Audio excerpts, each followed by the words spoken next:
السلام علیکم ورحمۃ اللہ۔ ناظرین، آج کا عنوان ہے مثبت سوچ کے عمدہ نتائج۔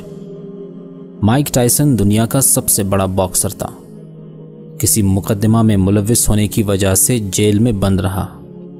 جیل میں اسے باقاعدہ پریکٹس کرنے کا موقع نہ ملا، لیکن پھر بھی کسی نہ کسی درجے میں وہ پریکٹس کرتا رہا اور اپنے آپ کو فٹ رکھا۔ اسی دوران اس نے اسلام قبول کر لیا تو اس کا نیا نام عبدالعزیز رکھا گیا۔ جب وہ جیل سے باہر آیا تو اسے چیمپئن باکسر نے چیلنج کیا۔ اس نے قبول کر لیا۔ مقابلہ سے پہلے دونوں کا انٹرویو اخبار میں شائع ہوا۔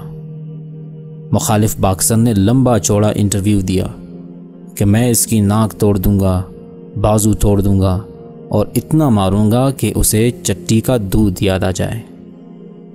اور جب انہوں نے مائک ٹائسن یعنی عبدالعزیز سے انٹرویو لیا تو انہوں نے ایک ہی بات کہی کہ یہ تو پپو ہے۔